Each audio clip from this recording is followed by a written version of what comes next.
Oras na po natin ay 12:34 exactly. Ang exact location po natin ay nandito tayo sa coastal area ng Ballesteros, Cagayan. At well, ito po ang situation dito na po. Mismo may mga kababayan tayo na probably they are not aware ditong tsunami alert number 2 na binigay ng FIVOX, and nandito sila, nag-enjoy pa rin, celebrating siguro, nagpa-party, may mga nasa dagat at lumalangoy as of this moment po, ano? Pero sana mabigyan lang natin sila ng advisory na inaantabayanan po natin yung tsunami alert number 2 as issued by the FIVOX. Pero ito, makikita natin po sa ating kapaligiran dito, there are a lot of people, mga kababayan natin probably, na nag-enjoy pa rin ang kagandahan ng ating karagatan, at we notice nothing unusual naman dito sa karagatan. Ano po, okay na okay naman po as of this moment, ano? So magbibigay po tayo ng updates dito sa napabalitang tsunami alert number 2 dito sa coastal area ng Ballesteros, Cagayan. Nandito, nakausap po natin at pinagbibigay alam natin yung tsunami alert number 2, pero according to our friend, okay lang daw sa kanila, wala yun, okay pero at least pinapaalala ko lang po na may advice na evacuate na natin ang coastal region as of 1 o'clock to 2:30 p.m. Ito yung nababanggit po natin, mga kababayan natin na nag-enjoy pa rin sa kanilang paglalangoy sa karagatan. At tulad ng nabanggit ng ating mga kaibigan na nakausap natin, it's okay lang daw sa kanila. Although, sabi ko, ang ating obligation lang po ay bigyan natin sila ng abiso, advisory po nitong napabalitang tsunami alert number 2. At sa bandang kaliwa natin po, makikita natin sa dulo ron, may mga iba pa ring mga kababayan, of course, na nakatolda pa mismo po dito sa tabing dagat ng Ballesteros, Cagayan.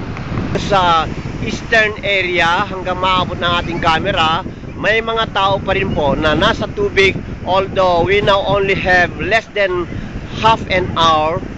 Dahil nantabayanan po natin yung maaring mangyari na dulot po ng napabalitang tsunami dito po sa bayan ng Ballesteros. Patuloy ng pagbibigay ng monitor, actual on-the-spot reporting po natin dito sa karagatan, sa coastal area ng Ballesteros, Cagayan, dito sa Region 2. Ito, makikita po natin sa ating screen na may mga kababayan pa rin tayo rito. Okay, they are enjoying, nag-enjoy sila, may naglalanguyan, but unaware siguro dito po sa tsunami alert number 2. Pero ang karagatan naman po ay walang very unusual na nangyayari, no? It's very calm at napakaganda pa rin ang tanawin dito. Makikita ninyo, iikot natin ang ating camera at makikita natin na unaware po yung ating mga kababayan ditong alert na tsunami number 2 na ibinigay po ng FIVOX. Itatanong natin sa kanila kung aware po sila at kung tagasaan po sila. Tagasaan po kayo? Santa Marcela. Nag-enjoy ba kayo? Nag-enjoy. They are from Santa Marcela. Marami ito, no? Grupo. And mga ilang kilometers na layo ng Santa Marcela dito sa Ballesteros? Malayo, no? Aware po ba kayo na may tsunami alert number 2 na maaaring mangyari dito ngayon? Yes, and may advice po na evacuate na natin ang shoreline. Hindi po ako nagbibigay yan, pero I'm just informing you, at kaya nagmamonitor ako ng report po dito. So, by 1 o'clock to 2:30, maaring mangyari yung tsunami dito sa coastal area ng Ballesteros, Cagayan. So, ang advice ng NDCC, vacate all coastal regions, coastal areas, ha? No, sa radyo ng bayan po ako.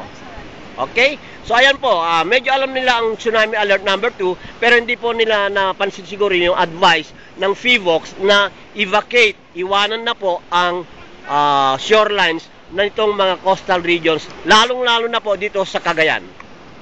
At kung we are doing our job para maibigyan natin sila ng impormasyon, at sana kayo na po ang bahala sa pagbibigay ko ng impormasyon. Maraming salamat po.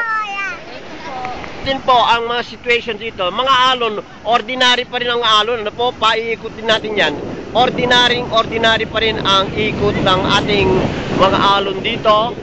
As of 20 minutes to go before 1 o'clock, inaasahan na maaring mangyari yung tsunami dito po sa coastal region mga 1 o'clock sa pagitan po ng 1:00 at 2:30 na nitong hapon na ito ng ika-28 ng buwan ng Pebrero taong 2010. Natin na taga Santa Marcela ay nagpapasalamat sa pagbibigay natin sa kanila ng advisory. So, mag-enjoy lang po kayo at bahala na po kayo gagawin ng paraan kung ano ang nararapat na gawin. Maraming salamat uli po. Sa pagpapatuloy ng ating pagbibigay ng monitor, palapit na po yung nasabi na oras, mag-aalauna na, at tinitignan pa rin natin ang situation po ng mga alon dito sa karagatan along the shoreline ng bayan ng Ballesteros, at wala rin tayong napapansin pa rin na pagbabago. Okay, maayos pa rin, usual pa rin ang daloy ng mga alon, at meron pa rin kasalukuyang mga naliligo, ano? But aware na po sila, nabigyan na po natin sila ng abiso tungkol po dito sa Tsunami Alert number 2. Okay, more or less 2:30 in the afternoon, at nandito pa rin tayo ngayon sa karagatan sa bayan ng Ballesteros, Cagayan, at i-monitor po natin all about yung napabalitang Tsunami Alert number 2. And so far, at 2:30 in the afternoon, ito pa rin ang situation. Napakaganda pa rin ang daloy ng mga alon dito sa karagatan sa along the shoreline ng bayan ng Ballesteros. At napansin po natin na unti-unti nang lumisan din yung mga tao na nababanggit natin kanina sa mga reports natin, at makikita natin na madalang na lang po ang mga tao dito. And then, makikita po natin ang karagatan maliban doon sa medyo malayong parte yun na kung saan po meron pang mga kababayan na nagtatampisaw pa rin sa karagatan.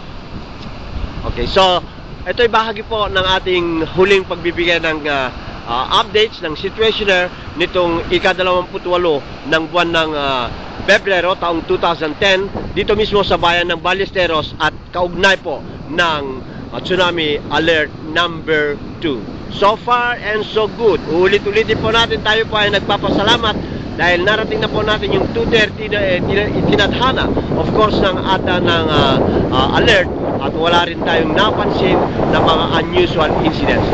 Instead, ito po, normal ang daloy ng ating karagatan.